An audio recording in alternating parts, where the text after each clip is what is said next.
In today's lecture, we will go in the further details of your different types of refraction in electromagnetic waves. So, if we have a uniform plane wave reflection, a normal incidence reflection, the simplest reflection problem is that of a uniform plane wave normally incident on a plane boundary between two dielectric media with no surface charge density and surface current density. This situation is shown in figure this one. So if you see that we have these two mediums separated by this y-axis. So medium one, the incident wave is coming, and the permittivity and permeability of that one is mu1 and epsilon 1. And we have a medium 2, which has a permeability and permittivity of mu2 and epsilon 2 respectively. We call this wave coming towards this cancer boundary as incident wave. Going away from it is transmitted wave, and the wave which is going back is your reflected wave. So in medium 1, the fields are the sum of an incident wave plus a reflected wave respectively. So Ex means the total wave in the medium 1. Ex1 subscript is total wave in medium 1 is, if you see that, there's an incident wave and there's a reflected wave. So incident wave is E naught into e raised to the power minus j b1z, using the previous equations we used for the propagation in z direction. And then there's a wave which is going back. So the direction of the movement will be plus j. So that's why it becomes plus jbz. And this factor is basically your reflection coefficient, which is accounting for the changes in the wave when it strikes the boundary and going back. In a similar way, your magnetic field intensity in y direction is E naught divided by epsilon 1. Okay, and in a similar way, we have E naught minus j b1z minus this reflection coefficient into e raised to the power j b1z. The relation between electric field and magnetic field, when the wave is reflected, this negative sign comes due to that. Okay, so we have a beta 1, which is defined as the phase coefficient in your medium 1 will be omega under root mu1 into epsilon 1. Eta 1 is your can say intrinsic wave impedance, or you can say intrinsic impedance of medium 1 is under root of mu1 divided by epsilon 1. If I write my epsilon 1 as equals to epsilon r1 and epsilon naught, then we can write it as eta naught, means the intrinsic impedance of a free space divided by your epsilon r1.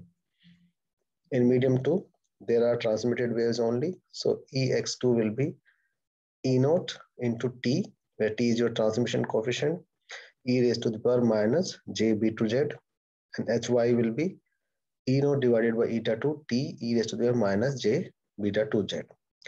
And this is the relation between the phase constant, you can say. Beta 2 will be omega root of mu2 into epsilon 2. In a similar way, we can say eta 2 will be equals to this. For continuity of wave impedance, at the boundary, the wave impedance is ZZ in the direction Ex1 divided by Hy1, means the wave impedance is always your electric field divided by your magnetic field at Z equals to 0. So when you will put Z equals to 0,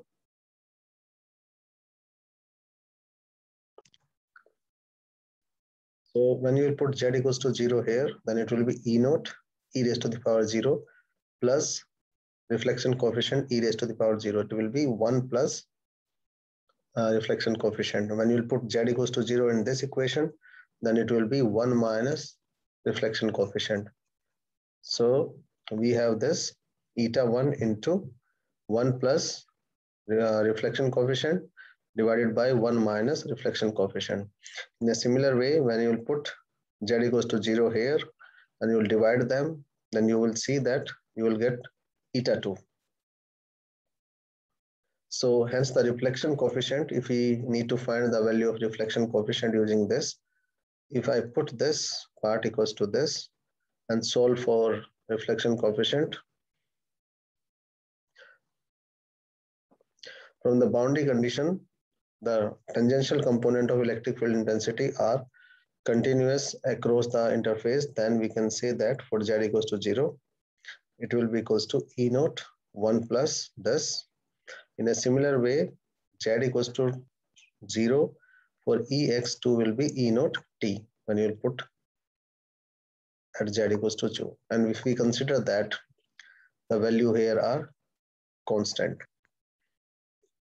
the tangential component of electric field intensity are continuous across the surface. So we can say that the relation between 1 plus and T is that your T, the transmission coefficient, is equals to 1 plus reflection coefficient. Using this value, if you will put the value of reflection coefficient here, then you will get T is equals to 2 N2 epsilon 2 divided by, eta 2 divided by eta 2 plus eta 1. Now, if we consider that if the medium 1 is lossless dielectric, that is sigma is equals to 0, the standing wave ratio is defined as SWR will be equals to rho mod of E max in the medium 1 and E minimum in the medium 1. So there is no dielectric, means we are considering that sigma is equals to 0 for this. So E max will be when this part will become 1 and this part will become 1 also. So it will be 1 plus reflection coefficient. E minimum will be when this part will be subtracted by this part. So it will be 1 minus this. So it will be this part. The power density transmitted across the boundary in that condition will be PTR will be equal to half E cross H. So we can say that it into UZ means the unit vector in the Z direction. Then it will be eta is E square, E naught square divided by 2 eta 1 minus reflection coefficient square. Then we can say that P transmitted equals to P incident into 1 minus reflection coefficient square, where P in INC is the incident power density. And if we want to find the reflected power, then you can subtract PTR from P incident. That will be your reflected power. Now, there's a term which is known as oblique incidence. So oblique incidence means that you are doing it at a particular angle. This incidence was when the wave is coming perpendicular to the boundary. But if the wave is not coming perpendicular to the boundary, it is coming at a particular angle, means we have a incident angle, we have a reflected angle, and we have a transmitted angle. Then how the wave behaves. So EI is in the plane of incidence